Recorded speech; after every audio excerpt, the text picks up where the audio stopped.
Parte 4. Phoenix, Arizona, Estados Unidos. 21 de octubre de 1990, 10:35 de la noche. La charla se alargó más de lo esperado, las pastas se endurecieron y el pollo frito se enfrió en su balde. Las risas resonaban por toda la sala mientras las anécdotas divertidas creaban una agradable y armoniosa atmósfera. Además, la tenue luz de las velas había encaminado el rumbo de la velada hacia un encuentro mucho más romántico. Entonces debemos creer que las últimas imágenes obtenidas en el enlace pertenecen a su vida anterior. No lo sé, es algo muy extraño. Respondió la doctora. Tuve la sensación de ir hacia atrás en sus recuerdos, pero la escena que presenciamos tampoco parecía pertenecer al pasado. ¿Crees entonces que vimos un fragmento de su vida siguiente? Cuestionó el catedrático. ¿Propones que al nacer por vez primera, todas las vidas siguientes hasta el fin de los tiempos ya estarían establecidas en un orden inalterable en todo sentido? Por supuesto que no, eso sería una locura. Afirmó abochornada ante semejante disparate. Se trata de algo mucho más complejo. No entiendo. Tampoco yo. Creo que eso sucede cuando tratas de sobrepasar los límites de la naturaleza humana. Concuerdo. ¿Y ahora cómo lo resolveremos? De la única manera que existe. Volveremos a la IB para comprobarlo. Albert pensó por un segundo y al final dijo: No voy a poder detenerte, ¿cierto? ¿Lo harás con mi ayuda o sin ella? Es un hecho. Pues bueno, ¿qué más puedo decirte? ¿Cuándo piensas hacerlo? Mañana mismo. Claro. Oye, recalcó la mujer. No quisiera sentir que te obligo a hacer nada que no quieras. Así que si no... Pizza. Interrumpió el otro. Descuida, estaré contigo en todo momento. Albert tomó las manos de la mujer, mismas que se posaban nerviosamente sobre el escritorio. La observó tiernamente. Ella correspondió al sentimiento y momentos después continuaron con sus bebidas. Al día siguiente, cerca de las 10 de la mañana, Itzail se encontraba recostada, conectada ya al sistema mientras el académico observaba atónito el resultado de la prueba. Pasaron 3 horas en su labor, omitieron el almuerzo y el resto de necesidades biológicas para tratar de aprovechar el mayor tiempo posible. Más tarde, cuando el reloj marcaba las 2:37 de la tarde, al fin se dio por terminada la sesión. Los dos se notaban inquietos, extrañados o desconcertados a causa del resultado obtenido. Se relajaron un poco mientras esperaban la comida que Albert había pedido minutos antes. Se miraron mutuamente sin decir nada durante algunos momentos hasta que al final dijo el hombre: Así que el futuro. ¿Tú también lo viste, cierto? Preguntó la doctora medio alterada. ¿A qué te refieres? ¿Al niño que se aburría jugando con la consola de videojuegos que fue anunciada para lanzarse dentro de 2 años? ¿O hablas de la nota principal del noticiero mexicano que anunciaba la participación de Will Smith y Christina Aguilera en el show de celebración de Año Nuevo del año 1994? Respondió este con tono de incredulidad. Por supuesto que lo vi. Y créeme, de no haberlo hecho jamás hubiese creído en semejante locura. Pude sentirlo, Albert, al chico. Sentí la punzante angustia que le atormentaba sin descanso, ocasionado por la incertidumbre respecto a la salud de su madre. Creo que su nombre era... Carlos Medina, y su edad debía rondar los 7 años. No sé cómo, pero estoy segura. Increíble, reaccionó el académico. Esa es muy buena información a la que yo no tuve acceso, pero al menos con... Llegó la comida, aseguró el hombre momentos antes de levantarse apresurado. Regresó con 3 bolsas grandes en color blanco, destaparon las charolas y disfrutaron la deliciosa comida mexicana en su interior, continuando con la trascendental conversación.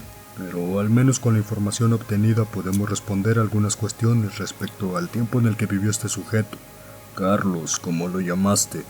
Y eso nos genera otra pregunta aún más complicada, aseguró la doctora. Si se supone que en su vida siguiente será el chico vendedor, ¿por qué esa información se encuentra en los recuerdos anteriores al nacimiento de Clarissa? Cierto, no lo había tomado en cuenta. Sin duda se trata de un misterio que no resolveremos teorizando. Debemos continuar trabajando con la IB, expresó la mujer con firme decisión. Presiento que estamos cerca de lograr el descubrimiento más grande en la historia de la humanidad, el conocimiento que marcará un antes y un después en la era moderna. Comienzo a comprender un poco mejor tu frenética obsesión por el proyecto, afirmó el hombre con los ojos brillantes, empapados con la fantástica emoción del conocer lo que nadie más ha concebido ni en sus sueños más atrevidos. Ambos científicos se pusieron de pie tras un largo reposo, dispuestos a continuar con la investigación, con unas ansias tan estremecedoras que casi no podían esperar para continuar. La emoción que ambos sentían era tan fuerte que pronto se despreocuparon del tiempo, se aislaron del mundo y se volvieron presos de su nueva obsesión. Transcurrieron los días, incluso semanas, hasta que tuvieron su resultado final. Para ese momento, ambos se percataron de su descuidada apariencia y al darse cuenta de ello, el shock de realidad los ubicó cínicamente. Itzail ya no lucía más esos elegantes esmaltes en las uñas, ni las costosas joyas en el cuello, muñecas y dedos. Ya no resaltaba su presencia con los exuberantes peinados de salón o los entallados vestidos de diseñador. En cambio, la mujer ahora se conformaba con un outfit más casual, más cómodo, sin ningún otro cuidado estético que demorara más del tiempo que destinaba para sentirse cómoda con su apariencia. Y por otro lado, en el compañero masculino pudieron notarse menos los cambios en su aspecto, como la despoblada barba en el mentón y cuello, los incontrolables mechones de cabello nacientes alrededor del remolino en la parte superior trasera de su cabeza, o los pantalones cortos y camisetas deportivas que suplían el outfit de godines normalmente acostumbrado. Se sentaron a cenar lo que habían ordenado con anterioridad, conversaron un poco acerca de los últimos descubrimientos y llegaron a la recta final de su investigación. Ok. El momento decisivo llegó, decía el hombre de la camiseta rojiblanca, vertiendo los aderezos sobre su ensalada verde. ¿Tenemos la información suficiente?, cuestionó indecisa la mujer. Eso creo. Al menos debe bastarnos con los datos obtenidos para lograr una conclusión. ¿Te parece que tenemos la información suficiente para formular una conclusión? Itza, tranquila. Trata de estar relajada o no te caerá bien la comida. La doctora aceptó el consejo y regresó a su asunto con la ensalada.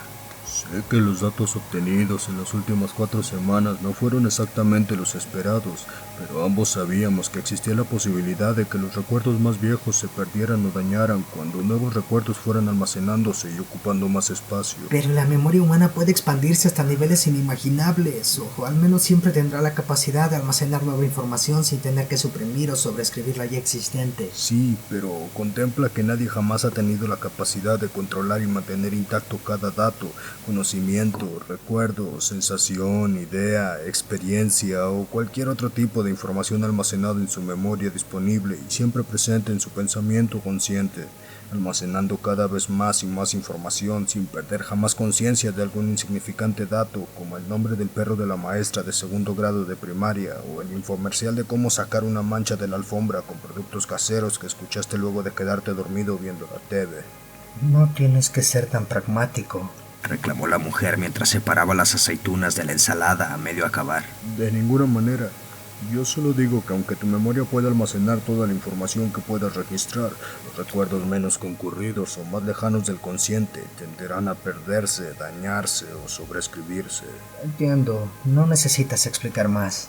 Está bien, mejor pasemos a lo más importante, aconsejó el compañero.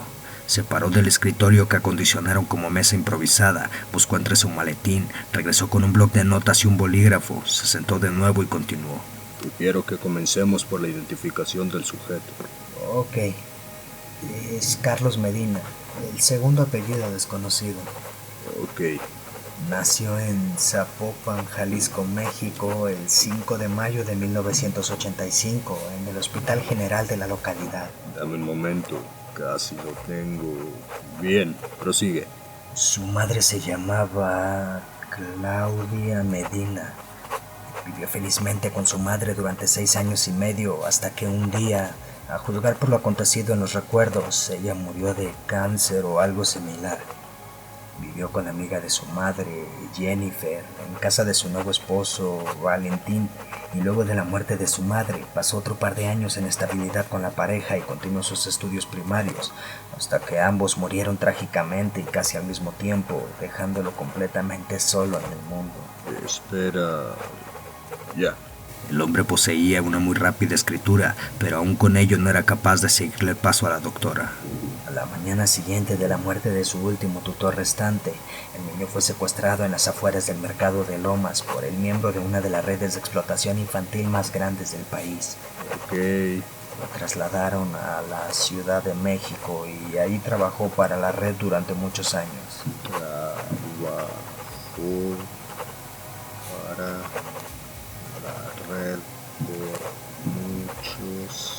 años. Listo. Y ahí es donde todo comienza a fallar. Al parecer, los recuerdos que se encuentran más para allá de ese punto son los que corresponderían a los más antiguos.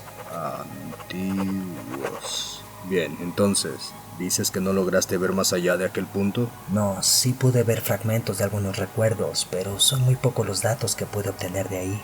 Por ejemplo, pude observar por un breve instante al joven pasear entre las filas de autos estacionados tras el semáforo, ofreciendo el periódico del día a los automovilistas. En otra ocasión lo encontré conversando con una figura borrosa dentro de un brillante auto rojo, pero el escenario se desintegró al paso de unos cuantos segundos. Y como esos, otro puñado de destellos lograron llegar a mí, pero más tardaron en aparecer que en lo que ya se habían esfumado. Lo único que podemos estar seguros es de que se trataba del año 2001, diciembre para ser precisa. Lo sé porque en uno de esos fugaces recuerdos logré ver el encabezado del periódico. El año 2001.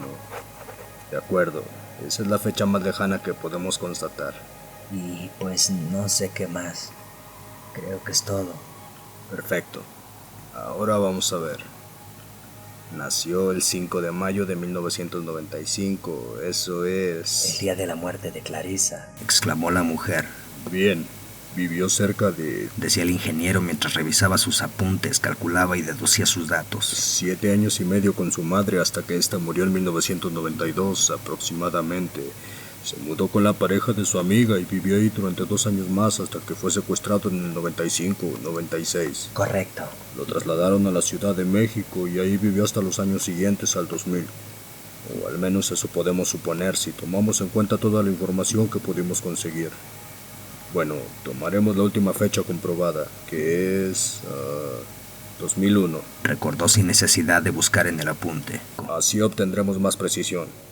Bien, entonces, según los últimos datos recogidos, el chico debió tener 16 o 17 años en los resultados más viejos. Cierto, aseguró la doctora. pero sigo pensando que aunque logremos crear un perfil e identificar patrones, ¿qué ganaremos con eso?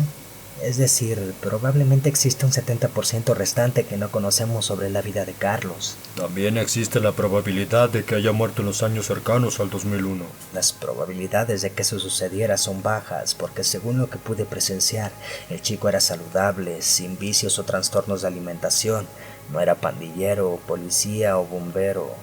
Ahora, si hablamos de los riesgos... De acuerdo, ya entendí. Entonces, si apenas somos capaces de identificar el fenómeno, registrar pobremente una que otra prueba de cómo lo percibimos a primera impresión, ¿cómo se supone que resolveremos la interrogante de la vida después de la muerte sin saber cómo termina el proceso? ¿Qué pasará con la conciencia de Carlos al llegar al final de su vida?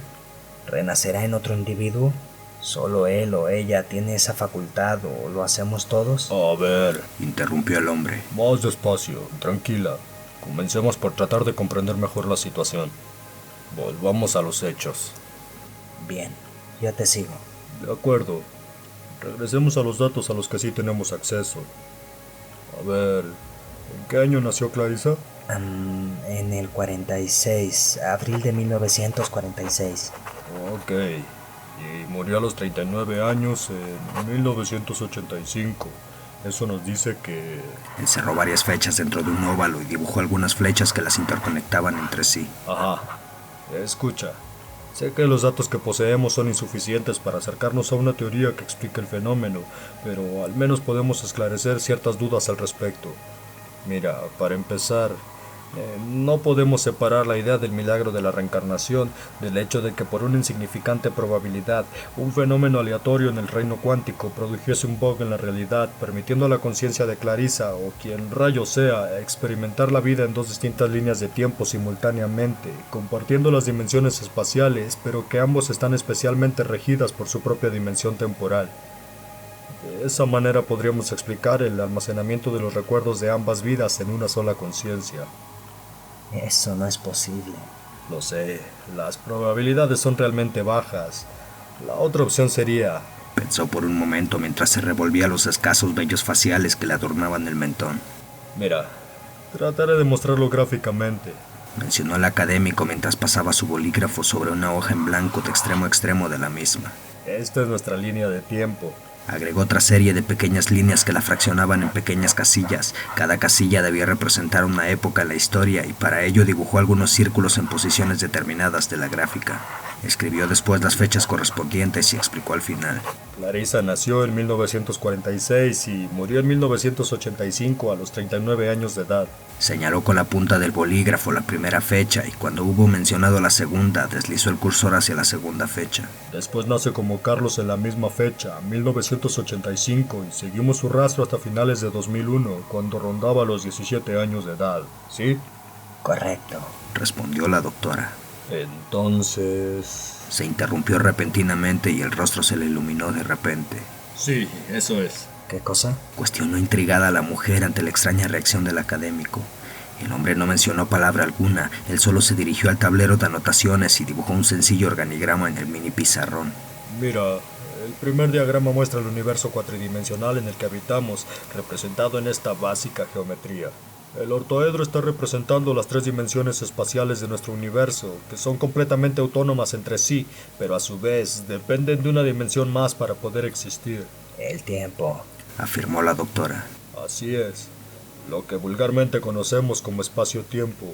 Más abajo puedes observar la simplificación. Bueno, el hecho es que la conciencia en cuestión, a pesar de teóricamente seguir nuestra misma línea de tiempo, no parece coincidir con su propia cronología. La única forma de explicarlo es que cada vez que deja la vida para seguir con la siguiente, de alguna manera salta fuera del plano cuatridimensional y en lugar de renacer en una nueva entidad, según nuestra percepción del tiempo, lo hace la persona que correspondería a su vida anterior. Aunque claro, para él o ella no representa ninguna diferencia perceptible. De pronto muere en la camilla de un hospital vanguardista, operado casi en su totalidad por computadoras y máquinas inteligentes, para renacer en medio de la Segunda Guerra Mundial sin darse la mínima cuenta de ello.